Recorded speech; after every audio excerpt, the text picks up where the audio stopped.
Hello again. In this lecture, we are going to discuss the exponential distribution and its main characteristics. For starters, we define the exponential distribution with the abbreviation exp, followed by a scale parameter, lambda. We read the following statement as, variable x follows an exponential distribution with a scale of a half.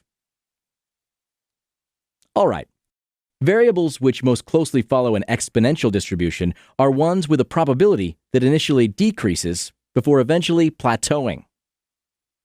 One such example is the number of views for a YouTube vlog. There is a great interest upon release, so it starts off with many views in the first day or two. After most subscribers have had the chance to see the video, the view counter slows down. Even though the aggregate amount of views keeps increasing, the number of new ones diminishes daily. As time goes on, the video either becomes outdated or the author produces new content, so viewership focus shifts away. Therefore, it is more likely for a random viewing to have occurred close to the video's initial release than in any of the following periods. Graphically, the PDF of such a function would start off very high and sharply decrease within the first few time frames. The curve somewhat resembles a boomerang, with each handle lining up with the X and Y axis. All right, we know what the PDF would look like, but what about the CDF? In a weird way, the CDF would also resemble a boomerang.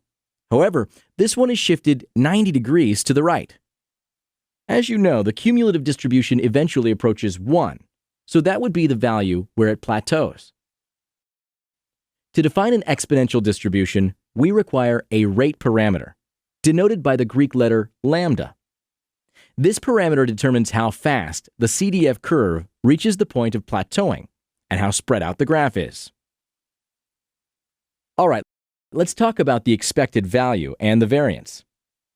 The expected value for an exponential distribution is equal to 1 over the rate parameter lambda, whilst the variance is 1 over lambda squared.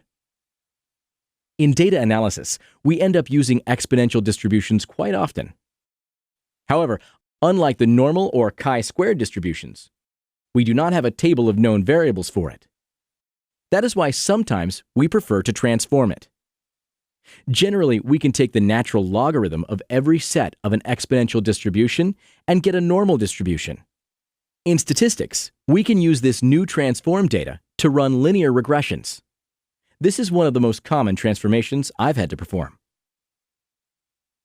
Before we move on, we need to introduce an extremely important type of distribution that is often used in mathematical modeling. We're going to focus on the logistic distribution and its main characteristics in the next video. Thanks for watching.